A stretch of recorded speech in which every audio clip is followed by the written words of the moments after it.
Assalamu alaikum rahmatullahi wa barakatuh. Hope you're doing well. We're continuing our reading of Tafseer As Sa'di, and we are in Surah Al-Baqarah, ayat 255, which is Ayatul Kursi. So, you know, I say this 3 times before bed.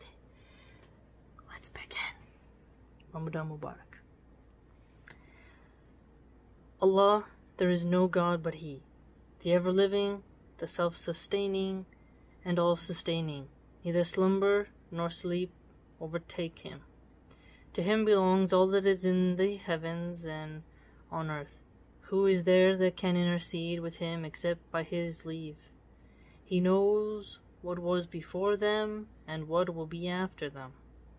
While they encompass nothing of His knowledge except what He wills. His kursi extends over the heavens and the earth, and the preservation of both does not weary Him, for He is the Most High, the Most Great. Now, there's different translations of that, but you get the gist. Let's begin. This verse is the greatest, best, and most sublime verse in the Qur'an, because of what it points to of important matters and divine attributes. Hence, there are many hadiths that recommend reciting it regularly at different times, morning and evening, and when going to sleep, and following the prescribed prayers. And it Allah tells us about Himself that there is no God but He, that is, there is none deserving of worship except Him.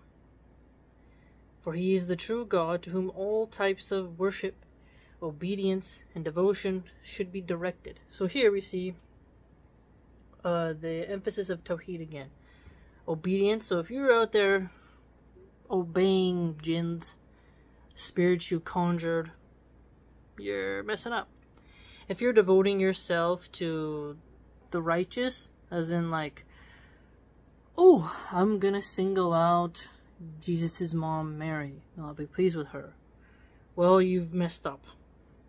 Okay? And if you're directing worship to other than Allah, you've messed up. Because of His perfection, the perfection of His attributes, and His great blessings. And it is befitting that the human being should be a slave to his Lord, following His commands and heeding His prohibitions. Everything other than Allah Azza wa Jal is false, and worship of anything other than Him is false, because everything other than Allah is created, imperfect, under His control, and dependent on Him in all ways. So here we see, when some people mock us and say like, oh, you got the one true faith, and I don't believe you when you say you can only worship this or only do that. Well, I think a reply would be that Allah was not created, and so even Shaitan was created. Alright? It's not an equal and opposite reaction. Like some people put the devil on the same ranking as God, as if there's like 2 rulers of the universe competing endlessly, which is just not how we see our metaphysics and our reality. And so Allah is perfect. We hear that often in the Quran. Everything else may appear on the surface to be perfect, but it's not. It's important when you hear prophecies, like people will say all these prophecies from the past. You should be wary of that, because then people start to think of them as a living prophet, and we don't have that. The seal of the prophets has already come. Under His control and dependent on Him in all ways, so it does not deserve to be worshipped in any way. So, deserve to be worshipped in any way. If you worship something imperfect, what are you doing? If you worship something created, what are you doing? Think about it. And it mentions here the Kursi is the footstool of the Most Merciful. According to the most correct scholarly opinion, it is something other than the Arsh throne, which is the greatest of all things that Allah has created, over which our Lord rose in a manner that befits His majesty. Okay. The ever-living, the self-sustaining, and the all-sustaining. These two divine names inherently imply all the other divine names. The ever-living Al-Hayy is the one who has perfect life, which implies all attributes of his essence, such as hearing, sight, knowledge, power, and so on. It's a great point. To have a perfect life means you're lacking in nothing of abilities. We all will say, like, our sight isn't good, like, I wear glasses, right? My hearing's kind of fading, which is weird. Knowledge, none of us have perfect knowledge, regardless of how much atheists worship AI. It's just not capable of being all-knowing. Power, and so on. The self-sustaining and all-sustaining, Al-Qayyum, is the one who is self-sustaining. Now, when we try to do self-sustaining as humans, we can see clearly that if you took away electricity and you were on the land, you're going to encounter bugs, parasites in your body. You begin to notice that, wow, we can't sustain a pure form of, like, your stomach never hurting. We can't sustain comfort. We can't sustain our food on our own. Harvest is not guaranteed to anybody, right? Everything is dependent upon something. Like, right now, how many people are dependent upon the electric grid? And believe me, it gets cold in some places to where your baby malprotectors could pass away from the heat or the cold. So we have to put wood in the fire to sustain that flame. We have to pay the electricity bill in order to keep that air conditioner going, right? And how do we make our money? We gotta go out and work, and our work isn't guaranteed either. So we are in a constant battle to self-sustain ourselves, just like the birds when they fly in the morning to get their insects. Early bird catches the worm, and someone loses that self-sustaining energy, and they die. You know, it's a never-ending competition, whereas Allah Azza doesn't have to compete in that system. He created that system for us. So the level of self-sustaining in all aspects is, wow, something we can only try to imagine.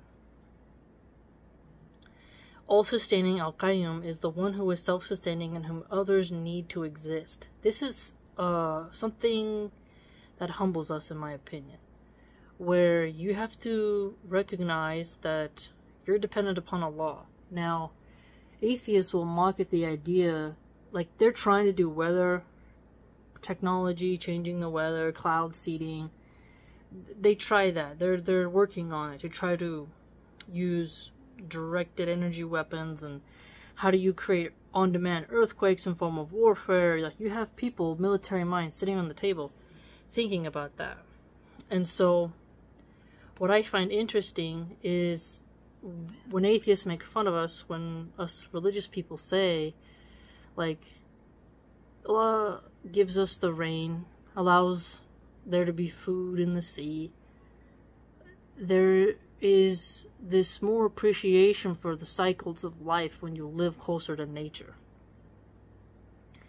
You feel like you're really dependent upon your maker more because you're less surrounded by the illusion that the screens put on you. That you need Allah's mercy to thrive. You're not haughtily arrogant thinking that you're a god. This implies all the actions of the Lord of the worlds, who does whatever he wills of rising above, descending, speaking, creating, granting provision, giving life and death, and all types of control. Key factor here, all types of control. All of that is included in the concept that he is self-sustaining and the sustainer of others. Hence, some of the scholars said that these two are the greatest names in which, if Allah is called upon by them, he will respond, and if he is asked by them, he will give. The perfect nature of his being ever-living, self-sustaining, and all-sustaining means that neither slumber nor sleep overtake him. Now here, I want you to think about something. Women who are moms, I think will get where I'm going. When you're like nursing your baby and you're in the night and you're on sleep deprivation, like You think you can't fall asleep, but there are times where you nod off and you scare yourself and you're like, oh my goodness. Like, the urge to sleep is so strong that it literally feels like something is pulling on your eyelids. And your chest and your neck is just like, oh, sleep. And how good sleep feels and how your body craves it. You're all snuggling your nice cold sheets. The fan's going, humidifiers on, the window's cracked a little bit, the crickets are cricketing, and you're just like, oh. And how desperately, like, moms will cry if they don't have help when the baby is, you know, needs attention, and you're sleep deprived going on week 4, and you're just like, I can't, how do I do this? How do I get through this? And the hours blend together, and you got raccoon eyes, and you're just like, what is going on? You're delirious almost. And you just want to sleep so bad. You know? That shows you that force of slumber and sleep desire doesn't overtake the maker of all. Does not do that. Now, people who smoke meth and are up for many days, they eventually crash and burn because they have neglected sleep. And there's a lot of retards who will say things like, you only need 4 hours of sleep a day. That's just empirically not true. Your body breaks down in health, you make worse eating habits, it's extremely unhealthy and often causes cancer. It's not good for your cognitive function. And if you can sleep on just 4 hours, if you can do just 4 hours, you're probably not using your brain or body enough. If you're overly stimulated with the world around you, you need to close your eyes and relax, and once you get really relaxed, you fall asleep. Your body needs that to sort of reset itself. So imagining that power that's out of our control to not exist as something extraordinary, because most new parents, you're just constantly in a state of being tired, you know? So that reduces your energy. That's why there's a huge energy market. Drink green tea, take this, take that, coffee, something to help you get through the day. Because when you're groggy, drowsy, foggy-minded, exhausted, mentally drained, it affects your decision-making all the time. So the lack of inhibitors, such as not needing sleep, shows you that a perfect decision can be made every time. To sleep is to denote our weakness as well. We're weak, we need to rest. How much of our life is spent sleeping? Think about that. Really something to think about. To him belongs all that is in the heavens and on earth. That is, he is the sovereign, and everything other than him belongs to him. He is the creator, the provider, the controller, and everything other than him is created, provided for, and controlled. It does not possess for itself, or for anyone else, the weight of an atom in the heavens, or on earth. Hence Allah says, who is there that can intercede with him except by his leave? That is, no one can intercede with him without his permission. All intercession belongs to Allah Subhanahu. But when he wants to show mercy to whomever he will among his slaves, he gives permission to whomever he wants to honor among his slaves to intercede for him. The intercessor does not initiate intercession before permission is given. Key note there. Intercession is a huge thing. It's what separates us from the Catholics. You know, we don't say, hey, Saint so-and-so, do X, Y, and Z. I believe the proper form is, oh Allah, please let Prophet Muhammad, peace be upon him, intercede for me on Judgment Day as you permit. Like, you see how you went to Allah first? That's how I understand it. He knows what was before them, that is, what is past of all things, and what will be after them, that is, what lies ahead in the future. His knowledge encompasses all details, past and future, apparent and hidden, seen and unseen. So atheists, they got the Skynet in China, right? Camera, camera, camera, camera, camera, camera. You know, that we see you, we see you, we see you. We want to have so many cameras. You know, you have your device watching you, your laptop's watching you, your smart TV's watching you, your Tesla camera's watching you. There's a report on that, by the way. Go read it. The Tesla camera's actually watching, and they actually recorded couples in their car. Let's put it that way. So if you think about all the cameras around you, it's like force you to be good. But if you're religious and you have taqwa, you know this in your heart when you adopted that you can't escape Allah's vision. So behave well, do it to the best of your ability. When people see a camera watching them, oh, shape up, no, be good all the time. That way it doesn't matter if the camera's there or not. People have no control over their affairs at all, and they do not have the slightest knowledge. See, no control over their affairs, this is where I get confused with free will. And they do not have the slightest knowledge except that which he has taught them. Hence he says, well, they encompass nothing of his knowledge except what he wills. This is good for being humble. Because some people, they got a PhD in astrophysics, and they will literally look down on the hog farmer, the fisherman, somebody who knows how to work for Xfinity.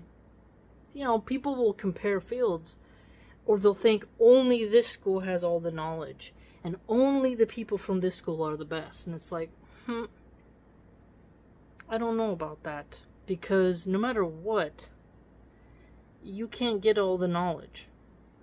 And you can code AI with fake knowledge. So, I mean, be wise. Be very wise. You can't make your brain work harder than what Allah has endowed you with. And He can grant you dementia. Think about how many people get dementia. Alzheimer's. There's so many cognitive diseases, right, that reduce you down to a stupid state. And how our memory lacks, even when you have like mommy brain fog, where you're like, what was I doing? Or when you walk into a room and you're like, what was I here for? It's quite amazing how our brains, you know, are faulted, you know. So be careful of thinking you got all the knowledge and you're super smug. It's so common for people to be like, well, I'm a chemical engineer. And then someone's like, well, I'm a computer engineer. And it's just this constant battle of one-upping each other and lacking respect for other fields. His curse extends over the heavens and the earth. This is indicative of his perfect might and all-encompassing power, as the curse encompasses the heavens and the earth, despite their vastness and the greatness of what they contain. When you don't travel outside, sometimes it's easy to forget how vast Earth is. And that's why I like looking up at the sky a lot when I walk, because when there's clouds, you literally feel like the depth, the distance. It's really cathartic and relieves stress. I really encourage you to do that. Let your eyes see vastness, even if you have to look on Pinterest, Instagram, create AI art. If you notice in a lot of my AI art, I create some type of depth. I like that. It soothes me. And so, think about how vast the earth really is. And all the magnificent things in there. All the different ways the animals behave. It's wild. The Kursi, however, is not the greatest of Allah's creation. Rather, there is something that is greater than it, namely the throne, Al-Arsh, and that which no one knows except Him. The greatness of these creation dazzles the mind and is beyond comprehension. It causes the mountains to crumble and cannot be grasped by even the most brilliant of human minds. So how about the greatness of their Creator and Initiator, who instilled in them many wonders and mysteries that point to His great wisdom? The one who keeps a firm hold on the heavens and the earth lest they fall apart, without becoming tired or weary. Hence he says, and the preservation of both does not weary him. That is, it is not burdensome for him. Now, when you're running a huge company, you're going to get worn out. Managing a kitchen, gonna get tired, weary, need a vacation. This is why so many people are alcoholics, because they cope with their stress with alcohol. And they're pissed off sometimes, and they try to use intoxicants. So again, you see here just the differentiations of the creator versus the created, right? Don't underestimate the power of tiredness. For someone to maintain their crops, tons of work. Someone to maintain their business, tons of work. Even for someone to maintain their very nice restaurant, some bad employees can totally destroy it, and you have to be constantly on the watch for their shenanigans and the inner politics of it. Of governments as well. If you go and watch the presidents, when they go into office and when they come out, they're super gray. They look like they've aged very quickly, and people point out how the presidency really drains a leader, right? So they get tired and weary with trying to maintain their simple national empire, which is nothing compared to the actual Earth, let alone the galaxy, right? Other planets, whatever's going on out there, you see? So that would be a huge burden for someone to undertake. Then you would delegate and create a bureaucracy, you know? If you look at the different systems of government, the dictator, the monarch, they all have their different forms of dealing with the burdensome roles of running an empire. So think about our limitations in that regard. For he is the Most High, and in and of himself, above his throne, he is the Most High, in the sense that he is the subduer of all his creation. So subduer of all his creation. So to be subdued is to be overpowered. That's another thing that when you see these women who call themselves goddesses because they're very vain and they're in their prime, they get some type of liver infection, they have to get a kidney taken out, some type of medical surgery. They will then get a reality check, hopefully, and see that you've been subdued, you've been humbled. Stop using that terminology for yourself. It's very heretical and blasphemous to use such terminology upon yourself. The Most High in status, because of the perfection of his attributes. So the perfection of attributes. Humans can't really attain perfect attributes because we're all going to be faulted. Going to have someone gets mad too fast, someone is flaky, they don't show up to work on time, somebody made a mistake on an order, so they don't double check themselves, somebody, everyone has an attribute about their character, so character flaws. Everyone has character flaws, so no one can have the perfect attributes, like Allah Subhanahu. The Most Great, the might of tyrants appears insignificant when compared with his greatness, and the status of powerful kings appears small when compared with his majesty. Glory be to the one who is possessed of great power and might over all things. So, looking at a monarchy and then looking at a tyrannical ruler, those are good examples because both of those are a form of government where it just channels into the person where they kind of feel they're on top of the world simply because they're on the hegemonic capstone. So they are so high up in their status where everybody's kind of bending to their will, they actually forget who they are. Same thing with giant superstars. They think that they can never come down in status. And so they start being rude to the staff around them. They think they're untouchable and that they can defy the odds. And we see clearly that you can't compete with your maker. That's just not something that you should even attempt to do. And to try to be greater than your maker is to be truly misguided. You need to humble yourself. And when you truly humble yourself, you'll treat your subjects differently because you recognize on a human level you will be on Judgment Day just like them. And so you'll be held accountable for the way in which you treated them while you were a ruler. Rulers have a lot of accountability. So be careful when you want to be a ruler. because clearly Allah makes it quite noted, you're not all-powerful. You'll see how small you are when it counts. This verse refers to the oneness of divinity, Tawheed al-Uluhiyya, the oneness of divine lordship, Tawheed al-Rububiyyah, and the oneness of the divine names and attributes, Tawheed al-Asma wa Sifat. It also refers to His all-encompassing sovereignty and knowledge, and to the greatness of His power, majesty, glory, might, and pride, and His exaltedness above all His creation. This verse on its own highlights belief in the names and attributes of Allah.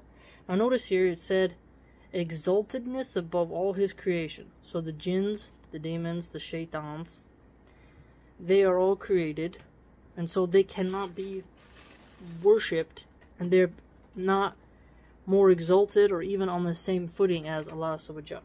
So who can be the foolish one to say, you know what, in order to stay in Hollywood, I'm gonna join this society, right, and perform these acts, and then promote it to the public, and Shaitan and his legions are somehow gonna protect me? No.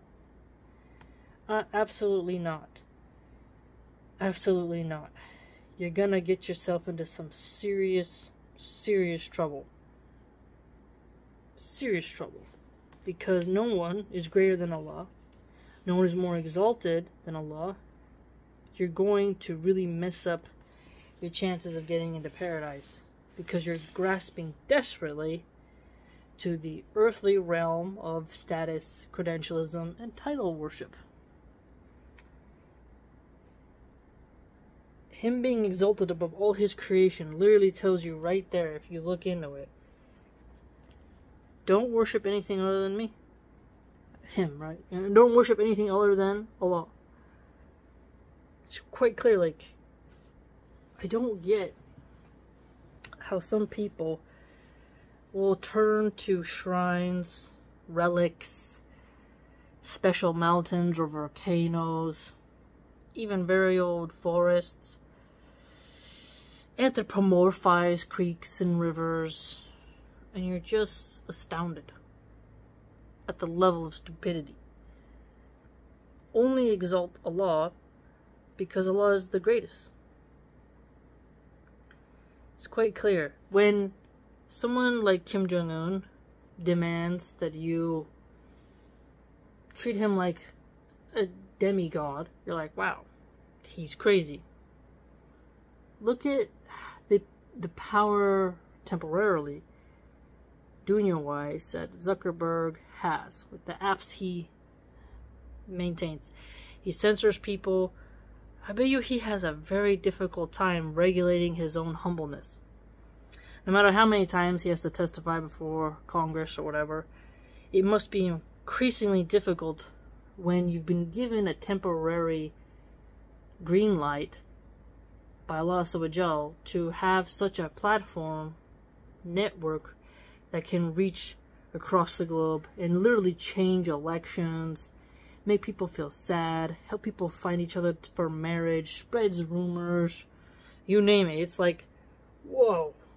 So when these really wealthy tech guys are sitting in their vacation halls and wondering, when their downfall is, the MySpace are out, well, that's going to be quite something, isn't it? Wondering when they're going to go down. They can't make it so high to where they're untouchable.